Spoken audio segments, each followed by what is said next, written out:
षड्वर्ग सम्यैकान्तः षड्वर्ग सम्यैकान्तः सर्वनियमचोदनः तदन्तयदीन yoga आवहेयो क्षमावहः. Ritualistic ceremonies, regulated principle, austerity, then practice of yoga are all meant to control the senses and the mind. But even after one is able to control the senses and mind, if one is not able to come to the point of meditation of the Supreme Lord, all such activities are simply labor in frustration.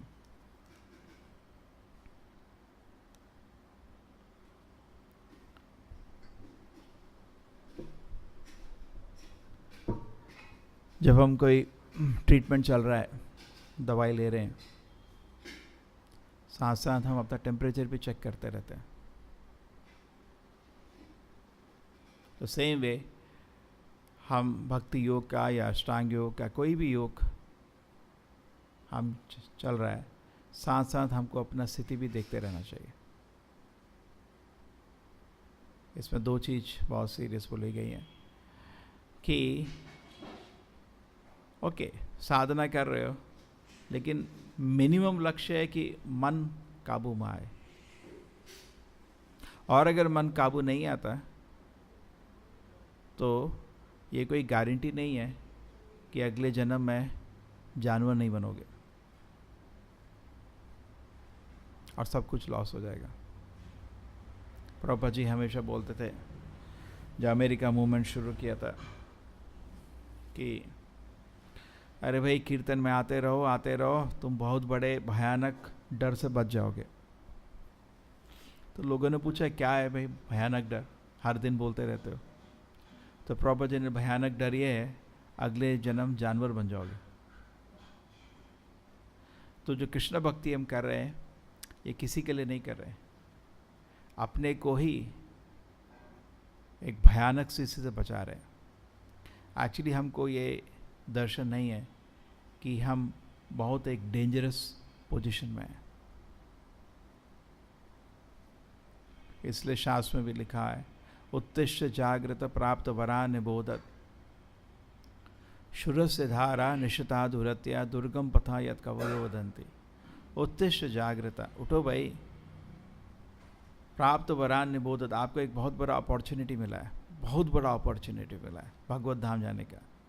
लेकिन एक चीज़ साथ साथ भी सुन लो, 2 श्लोक 2 line इस चीज़ पे है. क्या?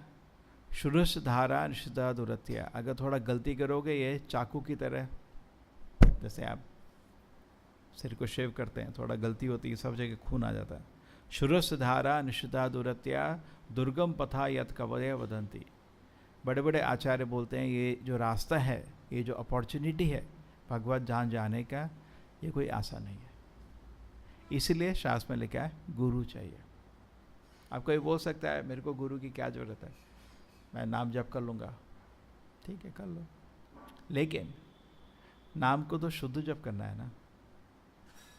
जैसे कोई बोल सकता है मेरे को गुरु की क्या ज़रूरत है, किताबें हैं, प्रभुपाद जी की किताबें पढ़ लूँगा, लेकिन किताबों को समझाएगा ना कोई. तो इसलिए शुद्ध नाम, शुद्ध श्रवण करने से डेफिनेटली हम भगवत धाम प्राप्त होगा. लेकिन शुद्ध श्रवण करना, या किताबें पढ़ना या नाम जप करना, आपको उसके लिए गाइडेंस चाहिए, ठीक है। इसलिए श्लोक आया, यस्यास भक्ति भगवती अंकी जना यस्य देवे परा भक्ति तथा देवे तथा गुरौ यथा देवे तथा गुरौ तस्यैव कथिता ही अर्था प्रकाशन्ते महात्मनः। गुरु की कृपा से आपको गाइडेंस मिलता है, और अगर गाइडेंस रहता है तो क्या होता है, आपको बहुत आसानी से बहुत आसानी से आपको शुद्ध भक्ति का मार्ग मिल जाता है, ठीक है। तो ये बहुत क्लियर होना चाहिए। पहला चीज, हम एक भयानक स्थिति में हैं और इस चीज को देखते रहना चाहिए, मन काबू में आ रहा है नहीं आ रहा है। मैं तो जप कर रहा हूँ, मैं साधना कर रहा हूँ, लेकिन रिजल्ट भी चेक करना चाहिए। एक बार ये भक्त प्रभुपाद जी के पास गया था, प्रभुपाद जी आपके आदेश में मैं नियम पालन कर रहा हूँ, लेकिन थोड़ा मेरा मन विचलित रहता है, इंद्रिय भोग के लिए विचलित रहता है। तो प्रभुपाद जी बोले, ध्यान रखो, गिर सकते हो किसी भी टाइम, किसी भी टाइम गिर सकते हो। बिकॉज मन जो विचलित रहता है लेकिन नियम पालन कर रहे हैं, वो होता है रजोगुण की अवस्था, और रजोगुण से आदमी आराम से तमोगुण में जा सकता है, बस पास पास ही है। इसीलिए हमारा परिश्रम रहना चाहिए, इसीलिए प्रार्थना होती है। क्यों प्रार्थना कोई करेगा, ठीक है भाई, भगवान है, गुरु है, प्रार्थना करने की क्या जरूरत है। क्योंकि हमारी जो साधना है एक्चुअली वो भगवान को आकर्षित नहीं कर पा रही, भगवान को आकर्षित नहीं कर पा रही, इसलिए इंद्रिय भोग अभी भी हमको तंग कर रहा है। क्योंकि जब हम उल्टा मेंटालिटी रखते हैं, कुछ गलत करना चाहते हैं, ये भगवान का एक निर्माण इतना सुंदर है कि कोई भी इस दुनिया में गड़बड़ करना चाहता है उसको पनिशमेंट मिलता है।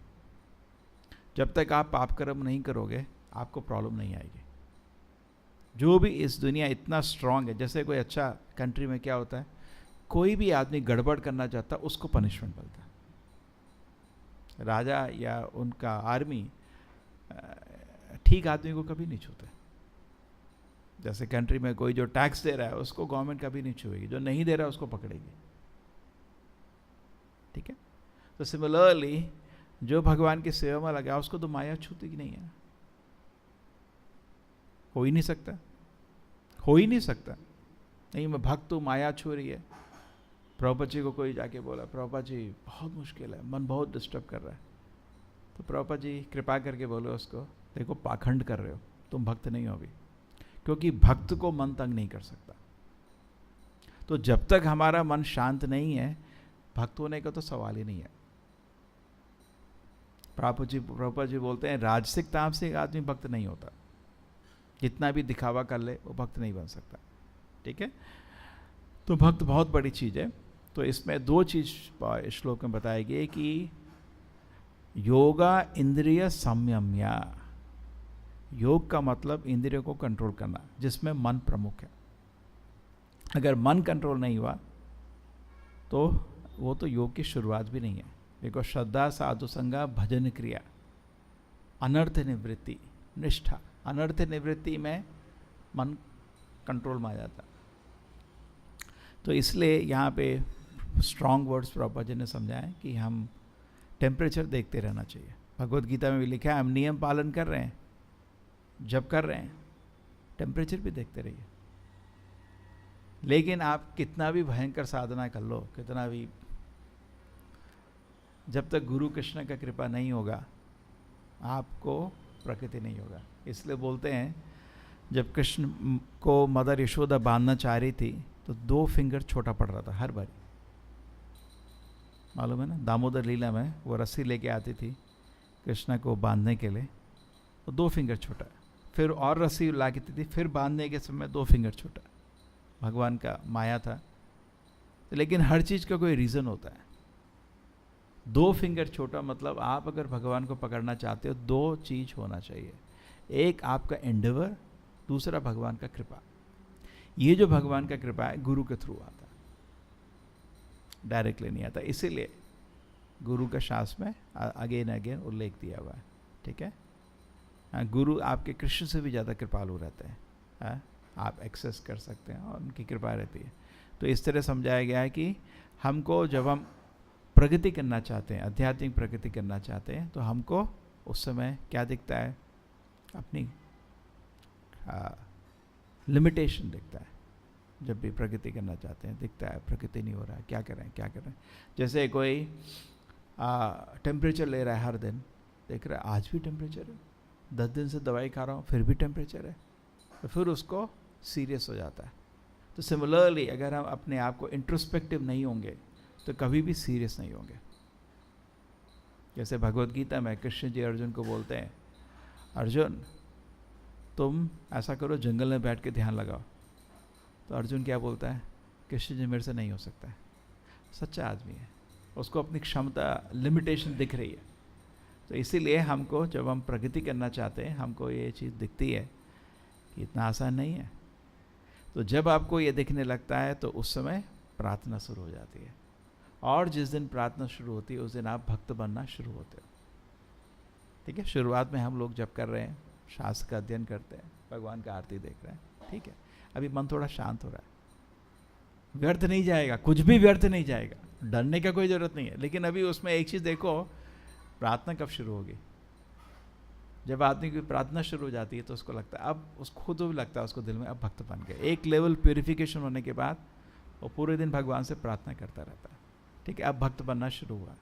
आप उसको भगवान की कृपा मांगेगा तो मिलेगी ना, तो अब मांगना शुरू कर। जैसे दानव देवता जब लड़ते हैं, दानव की भगवान की कृपा नहीं मांगते, देवता मांगते हैं, इसलिए भगवान देवता को मदद करते हैं। दानव को क्यों नहीं मदद करते, वो मांगता ही नहीं है मदद।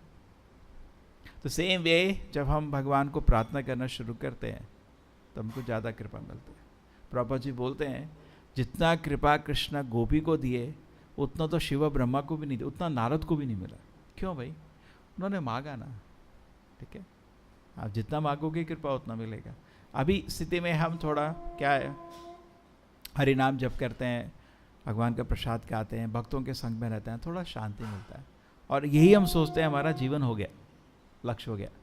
तो इसमें श्लोक में रिमाइंड करा गया है कि योग का लक्ष्य थोड़ा मन का शांति नहीं है।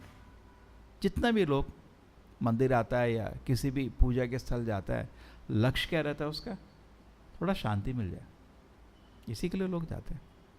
लेकिन हमको उससे सेटिस्फाई नहीं रहना चाहिए। शांति तो मिलता है आपको, अच्छा कीर्तन हो, अच्छा प्रोग्राम हो, कहीं पे भी थोड़ा लोगों को शांति मिलता है, लेकिन वो लक्ष्य नहीं हमारा। हमारा लक्ष्य है ध्यानावस्थितगतेन मनसा पश्यन्ति यम योगिनः। हमारा लक्ष्य है भगवान का दर्शन करना।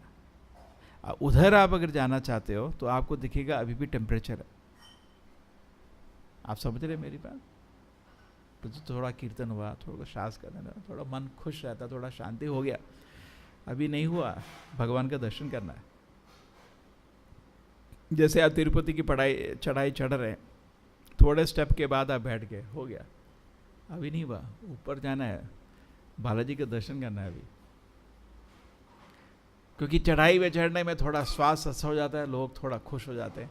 तो सिमिलरली जब योग को हम शुरू करते हैं, कोई भी योग, भक्ति, कोई भी बोनाफाइड योग सिस्टम, कलयुग में खाली भक्ति योग चलता है, जब आप उसको फॉलो करते हैं तो आपको थोड़ा सा मन का शांति मिलता है, तो लोग उसमें ही नहीं आगे जाने का। हाँ, एवं प्रसन्न मनसो भगवत भक्ति योगतः भगवत तत्व विज्ञान मुक्त संग से जायते। अरे अभी तुम बहुत भाग्यशाली हो, बहुत भाग्यशाली हो। क्यों? आपको प्रभुपाद जी बोलते हमारे भक्त स्पेशल हैं। क्यों? उनको they are convinced of the purifying power of the holy name. जो भगवान का नाम है मन को शुद्ध करता है, इस चीज़ का उनको विश्वास है, इसलिए हमारे भक्त स्पेशल है। Mind softened by the chanting of the Hari naam. Hari नाम से उनका मन सॉफ्ट हो गया है, तो इसलिए भक्त लोग स्पेशल रहते हैं। ठीक है, तो इतना तो भाग्य भगवान ने दे दिया हमको। अभी इसमें थोड़ा ढीला नहीं पड़ने का, आगे जाने का। आगे जाने में अभी थोड़ा आगे अलग तरह से रहता है। आगे जाने में अभी आपको थोड़ा प्रार्थना करना पड़ता है, क्योंकि बोलते हैं भगवान का 2 कर्टेन है। मनुष्यानाम सहस्रेषु कश्चित् यतति सिद्धये यतताम अपि सिद्धानाम कश्चिम माम वेति तत्वतः। पहला, कुछ कुछ मंदिर में देखें, बड़ा मंदिर में 2 पर्दे रहते हैं, ये भी देखे आपने, 2 पर्दे रहते हैं, एक पर्दा रहता है, फिर भी एक और पर्दा रहता है। भगवान के सामने भी 2 पर्दे हैं। पहला पर्दा आप तमोगुण रजोगुण से निकल जाता है। अगर आप स्ट्रिक्टली नियम पालन करेंगे और सात्विक जीवन जिएंगे, पहला पर्दा तो निकल जाएगा, और आप हरि नाम जप करेंगे, निकल जाएगा पहला पर्दा। दूसरा पर्दा, थोड़ा ज़्यादा मर्सी चाहिए उसके लिए, स्पेशल मर्सी। जैसे लोग में, समाज में किसी को थोड़ा अच्छा जॉब मिल जाए, महीने का खर्चा पानी निकल जाए, उसको एक लेवल सक्सेस मानते हैं, है ना, मानो। लेकिन वो तो जानवर को भी मिलती है ना, वो सक्सेस तो जानवर का भी हो जाता है, खाने के अरेंजमेंट, सोने के अरेंजमेंट। तो मनुष्य का थोड़ा आगे जाना चाहिए, है? तो जानवर को तो बहुत सिंपल अरेंजमेंट है। किसी ने बोला शरीर को चाहिए सुख, सुख तो मिल गया, अरेंजमेंट हो गया। मन को चाहिए शांति, वो भी बैठ गए। अभी आत्मा को चाहिए आनंद, थोड़ा आगे जाने का। क्योंकि प्रभुपाद जी बोल रहे हैं, अगर आप आगे नहीं चलोगे डेंजर है, क्योंकि कलयुग में, पर्टिकुलरली कलयुग में तामसिक चीज़ें चारों तरफ बैठी हैं। किसी में भी फंस गए, आप अगला जन्म जानवर होने से बचोगे नहीं। यही तो प्रभुपाद जी बोल रहे हैं लास्ट लाइन में, उससे नहीं चुकोगे। हमारे इंग्लिश में लिखा है, नेक्स्ट श्लोक का वार्निंग है, making a show off religion without Krishna consciousness may make one popular in the estimation of unintelligent। हो सकता है साधु का ड्रेस करके पब्लिक में बड़े फेमस हो गए, but factually such a materialistic display of spiritual advancement does not help one at all. क्योंकि दिल में क्या चल रहा है वो तो हमको मालूम है। It will not prevent us one from missing the goal of life. एक बारी प्रभुपाद जी को कोई बोला था, प्रभुपाद जी कोशिश कर रहे हैं लेकिन नियम पालन नहीं हो रहे। तो प्रभुपाद जी ने बोले, जो लोग नियम नहीं पालन कर रहे हो, इस दुनिया में गिरोगे, ही विल फॉल डाउन। एक बहुत सिंपल एनालॉजी है, जैसे हम गुरु का चरण स्वीकार करते हैं, प्रभुपाद जी का चरण स्वीकार करते हैं। प्रभुपाद जी फाउंडर आचार्य हमारे मूवमेंट के, सबके लिए कॉमन है, और गुरु के चरण आप स्वीकार करते हैं। तो आप एक एरोप्लेन में बैठ गए, वो भगवत धाम तो जाएगा ही, लेकिन आप अगर नियम तोड़ते हो, वो इमरजेंसी डोर खोल के कूदने के बराबर हो जाता है।